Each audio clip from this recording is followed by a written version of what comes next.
Alright, எப்படி ஆரம்பிக்க போகிறோன்னா கொஞ்சம் அப்படி விறுவிறுப்பாக வேகமாக ஆரம்பிக்க போகிறோம். ஒரு சின்ன ரேபிட் ஃபயர் ரவுண்ட், ஒரு வார்ம் அப் மாதிரி. ஓகே, ரொம்ப சிம்பிளான கேள்வி தான் எடுத்துகிட்டு வந்தேன். நீங்கள் வந்து டக்குன்னு யோசிக்காமல் பதில் சொல்லணும், அவ்வளோதான் ரூல். ஓகே, ஆரம்பிக்கலாமா? முதல் கேள்வி, we'll start up with Karthik sir. Sir, ஒவ்வொரு இமோஷனுக்கும் வந்து ஒரு கலர் இருக்கும். ஃபார் எக்ஸாம்பிள், கோவத்துக்கு சரியான கலர் வந்து ரெட்டுன்னு சொல்லுவாங்க. அந்த வகையில் மேட் இன் கொரியா பயங்கர இமோஷனலான ஒரு மூவி, நிறைய இமோஷன்ஸ் இந்த படத்தில் பார்க்க போகிறோம். ஸோ இந்த படத்துக்கு நீங்கள் ஒரு கலர் பேலட் எடுத்து வைக்கணும்னா என்ன வண்ணங்கள் எல்லாம் தருவீங்க? இல்லை, எல்லாத்துக்கும் வணக்கம். ரொம்ப நாள் கழித்து இந்த சந்திப்பு. ஆக்சுவலி நித்தம் ஒரு வானம் என்னுடைய ஃபர்ஸ்ட் மூவிக்கு நீங்கள் கொடுத்த சப்போர்ட்டுக்கு ரொம்ப நன்றி. பிகாஸ் அது உங்களுடைய ரைட்டிங்னால நிறைய பேர்த்த பார்க்க வச்சது. ஒன்ஸ் வந்து தேட்ரிக்கலுக்கு அப்புறம் ஓடிடி வந்ததுக்கப்புறமும் நெட்ஃப்ளிக்ஸில் நிறைய பேர் பார்த்ததா இருக்கட்டும், எல்லாமே வந்து உங்களுடைய ரைட்டிங்க்கு அப்புறம் தான். ஸோ ஃபஸ்ட் அது எல்லாத்துக்கும் ரொம்ப நன்றி நன்றி நன்றி. ஸோ இது என்னுடைய செகண்ட் ப்ராஜெக்ட் இது. ஸோ நீங்கள் கேட்ட கேள்வி ஆல்மோஸ்ட் அந்த கலர்ஸ் தான் படத்தில் இருக்குது. எங்களுக்கு சொல்லிடுங்களேன், நீங்கள் என்ன கலர், எதனால இந்த கலர்லாம் சூஸ் பண்ணீங்கன்னு? எந்த கலர்ஸ்? நீங்கள் இப்போ பாருங்க, அந்த எல்லோ இருக்குது, பர்பிள் இருக்குது.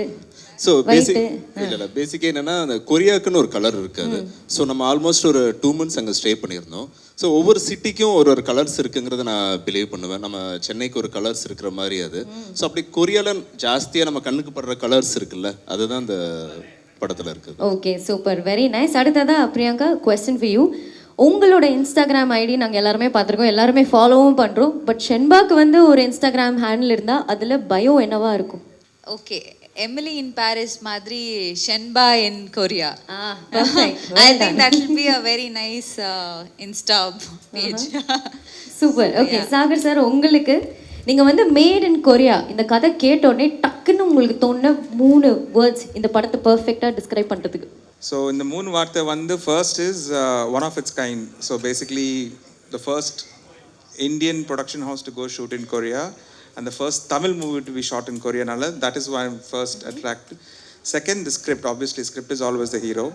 And Karthik koda enakku second padam. So on the emotional writing irakatum, feel good factors, all that script was one. And third, obviously, dream come true for the character.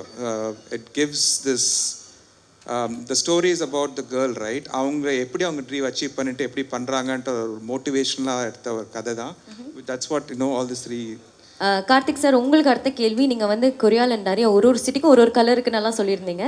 But நீங்கள் கொரியாவில் பார்த்த ஒரு culture இல்லாட்டி ஒரு விஷயம் உங்களுக்கு ரொம்ப பிடிச்சி போய் அது உங்கள் லைஃப்க்கு நீங்கள் எடுத்துகிட்டு வந்திருக்கீங்கன்னா என்னன்னு சொல்வீங்க? ஆக்சுவலாக 2 things அது. ஒன்று வந்து நம்ம சினிமாவை வேலையாக நான் ஆல்மோஸ்ட் 14 படம் ஒர்க் பண்ணியிருக்கேன் நான். அது ஸோ நமக்கு என்னென்னா பிளானிங்னு ஒரு விஷயம். இங்கே இருக்க ப்ரொடியூசர்ஸ்லேருந்து நம்ம டைரெக்ஷன் டிபார்ட்மெண்ட்லேருந்து எல்லாரும் எதிர்பார்க்குறது அதுதான். அந்த பிளானிங் நம்மளை விட ஒரு நல்ல ஒரு பிளான் இருக்குது. பிகாஸ் என்னென்னா இங்கே நான் வந்து நாளை காலையில் விஷயம் பார்த்துக்கலான்னு நம்ம ஒன்று விடுவோம்ல, அது அங்கே கிடையாது. நாளை காலையில் இதுதான் ஃபர்ஸ்ட் ஷாட், செகண்ட் இது தான் அப்படின்னு ஒரு பிளானிங். அது பிளான் இல்லைன்னா அடுத்த ஒரு 1 month அங்கே ஷூட் அங்கே பாசிபிள் இல்லை. ஸோ அந்த பிளானிங்கு எனக்கு பெரிய லேர்னிங்காக இருந்தது அது. ஸோ அந்த ஒரு விஷயம். செகண்ட் வந்து நம்ம ஒரு ஊருக்கு போயிருக்கோம். ஊருக்கு போகும்போது டெய்லி நம்ம பார்க்குறவங்க எல்லாருமே ஸ்ட்ரேஞ்சர்ஸ், நமக்கு யாருன்னே தெரியாதவங்க. ஸோ இந்த ஸ்ட்ரேஞ்சர்ஸை பார்க்கும்போது நம்ம என்னவா ரியாக்ட் பண்ணுறோமோ அதுதான் நம்ம. ஸோ நிறையா இடங்களில் வந்து படம் ஷூட்டெல்லாம் முடிச்சுட்டு ரிட்டன் இந்தியா வந்ததுக்கப்புறம் நான் யார் அப்படிங்கிறத நிறைய இடங்களில் நம்ம தெரிஞ்சுக்கிட்டோம். அது சில நேரங்களில் நம்ம நல்ல ஃபேஸை காமிச்சிருப்போம், சில நேரங்களில் நம்ம ஒருத்தர்கிட்ட முகம் சரியாக காமிச்சிருக்க மாட்டோம். ஸோ அந்த மாதிரி விஷயங்கள் வந்து மாற்றிக்கணும்னு நினச்சது 2 விஷயம். சூப்பரான 2 விஷயங்கள் சொல்லியிருக்கீங்க. ஐ திங்க் நம்ம எல்லாருமே அதை இன்கார்பரேட் பண்ணலாம் நம்மளோட லைஃப்பில். அண்ட் ஆஃப்கோர்ஸ் கடைசியாக Priyanka, last rapid fire round question for you. நீங்கள் வந்து கொரியாவில் நிறையா கொரியன் வேர்ட்ஸ் எல்லாம் கற்றுருப்பீங்க. அந்த வகையில் ஒரு வேர்டை ரொம்ப ஓவர் யூஸ் பண்ணுது, நீங்கள் செட்டில் இருக்கட்டும் இல்லை திருப்பி சென்னைக்கு வந்து சேர்ந்துட்டோம் இன்னும் அந்த கொரியன் வேர்டை யூஸ் பண்ணிட்டு இருக்கீங்கன்னா என்ன வார்த்தை அது? கம்சாமிதா. கம்சாமிதா கம்சாமிதானா தேங்க்யூ. எவ்ரிடே ஷூட் முடிஞ்ச உடனே எல்லா ஆக்டர்ஸும் அந்த விஷயமும் நாங்கள் ஆக்சுவலி கற்றுக்கிட்டேன். எல்லா ஆக்டர்ஸும் எல்லாருக்கும் இப்படி போ டவுன் பண்ணிவிட்டு கம்சாமிதான்னு சொல்லிட்டு they leave the set. So that's a very nice விஷயம். அது அங்கே